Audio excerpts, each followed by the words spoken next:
그렇지만 우리 민족은 식민지 기간 어느 한순간에도 내가 일본의 식민지 치하를 사는 국민이다. 이렇게 아마 정체성을 바꾼 사람은 없었을 거예요. 다행히 크게 길지 않은 시간에 우리가 드디어 독립을 이루어냈고 그 이후로 우리는 민주공화국의 시민으로 다시 태어날 수 있었습니다. 우리가 50년, 60년대 이후부터 굉장히 빠른 속도로 경제 성장을 하기 시작했습니다. 지금 50대 이상인 분들이 주축이 돼서 굉장히 빠른 경제 성장을 이루었는데요.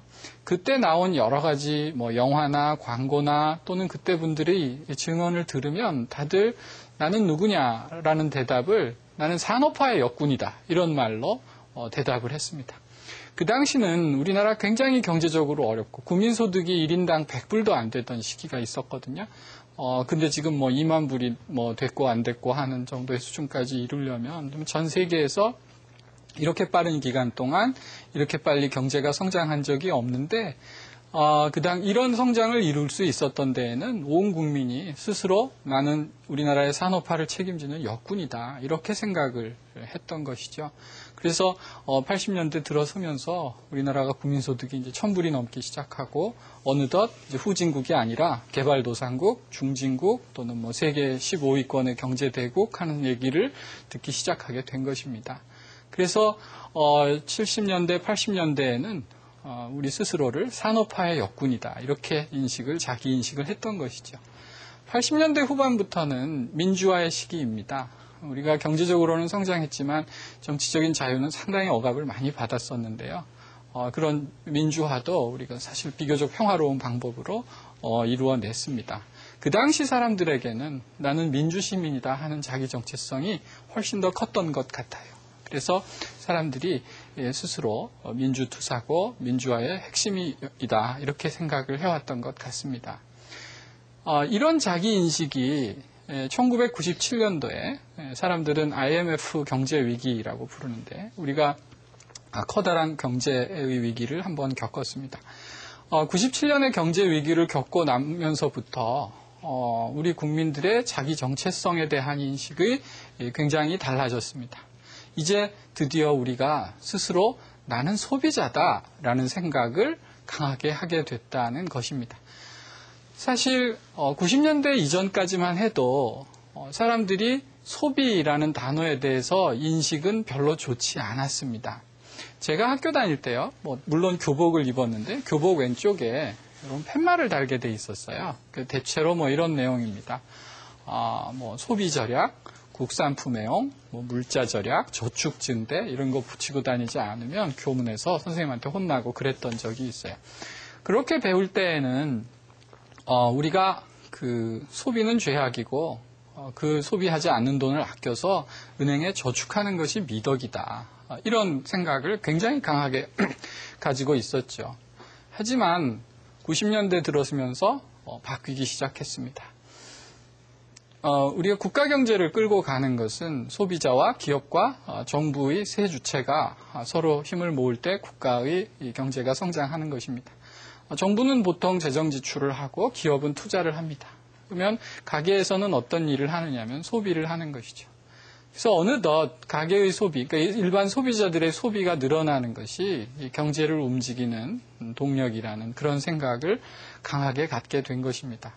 그래서 정부의 정책은 어느 순간부턴가 소비를 촉진하는 방향으로 바뀌기 시작했습니다.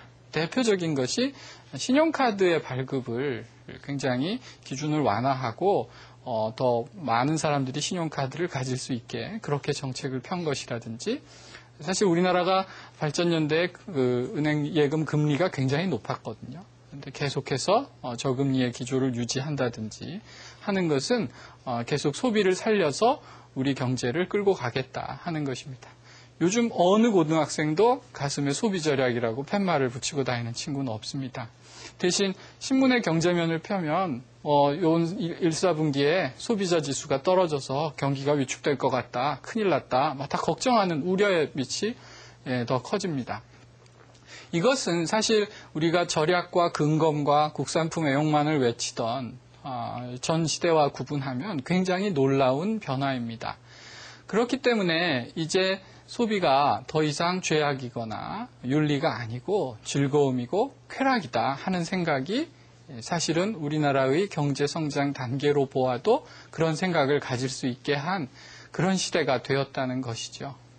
이런 사회 경제적인 분위기 속에서 사람들은 소비에 더 많은 관심을 갖게 되고 소비는 어느덧 미덕이 되기 시작한 것입니다.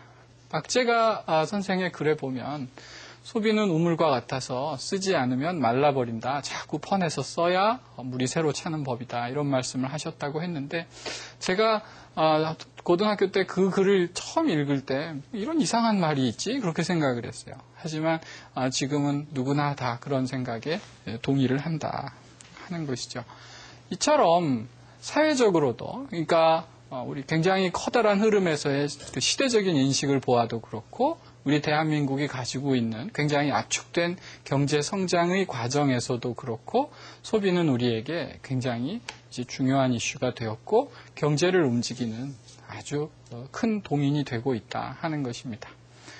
현대의 자본주의 경제는 사람들이 필요로 하는 것보다 훨씬 더 많은 재화를 생산하고 그것을 소비자들이 소비해야 돌아가는 체제로 바뀌고 있습니다. 그러니까 사람들이 멀쩡한 구두가 있더라도 또 새로운 구두를 사주지 않으면 구두 산업이 제대로 돌아가지 않는 그런 시대가 되었다는 것이죠. 요즘 자동차 굉장히 좋습니다. 고장도 잘 나지 않고요. 10년을 넘게 써도 전혀 이상하지 않습니다.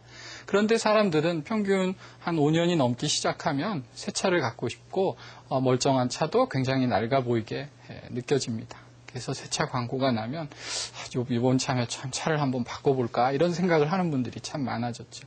그런데 사람들이 모든 구두든 자동차든 어떤 재화든 낡아서 더 이상 쓸 수 없을 때까지 아껴서 그렇게 사용하면 아마 우리나라 경제는 우리나라뿐만이 아니라 세계 경제는 지금보다 훨씬 더 더딘 속도로 커가게 될 것입니다. 그래서 소비의 문제가 이제는 자본주의를 이끌고 가는 기관차이자 동력이 되고 있다 하는 것입니다.